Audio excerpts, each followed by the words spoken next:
Great survival stories. Harrison Okene, the accidental aquanaut.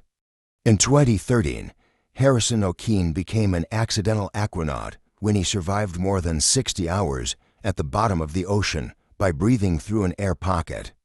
In 2013, the 29-year-old Nigerian cook was working on board a tugboat when it capsized in heavy seas.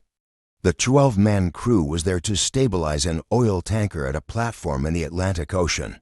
They were about 32 kilometers off the Nigerian coast at the time of the incident. The ship eventually settled 30 meters down on the seabed, upside down. Everyone drowned, except Okene.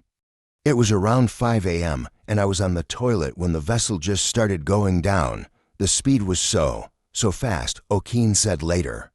In pitch dark, he managed to grope his way from the toilet into another room, which had enough air to keep him alive. There he rigged a simple platform to keep his body partially above water and delay hypothermia. There in the dark, as the horror of his predicament began to sink in, Okene could do little but pray. All around me was just black and noisy. I was crying and calling on Jesus to rescue me. I prayed so hard. I was so hungry and thirsty and cold, and I was just praying to see some kind of light. He was wearing just his underpants, stuck in an air bubble a little more than a meter thick, alone, and partly immersed in cool water. After almost 2.5 days, seemingly beyond help at the bottom of the ocean, Okene's prayers were answered when he spotted a light. A team of South African divers had come to inspect the vessel and retrieve the bodies. Okene gently reached his hand out to touch a diver's arm. So as not to spook him, Okene then withdrew his arm and waved. A recovery camera caught the diver's shocked reaction at seeing a man alive. It was as if he'd seen a ghost. The moment comes at 50 in the video below. How it wasn't full of water is anyone's guess, said one of the rescue team. I would say someone was looking after him. The next challenge was getting Okene safely to the surface.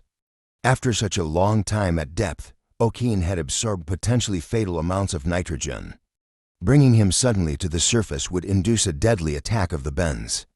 The team needed to skillfully readjust the gas levels in Okene's body. They suited Okene with a diving helmet and guided him to a diving bell, designed to maintain internal pressure.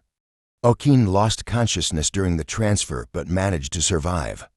The bell then brought him safely to the surface, where he spent 2 days in a decompression chamber. He suffered from peeling skin, recurring nightmares, and insatiable hunger, but was otherwise in good health. Okene had assumed that all the other 11 crew made it safely to the surface when the boat went down while he alone sank to the bottom. It wasn't until later that he learned that he was the sole survivor. All the bodies of his companions were recovered except one, who was never found. Although Okene swore never again to go near the ocean, he became a certified commercial diver in 2015. The rescue diver who discovered him at the bottom of the ocean presented him with his diploma. Thank you for watching this far.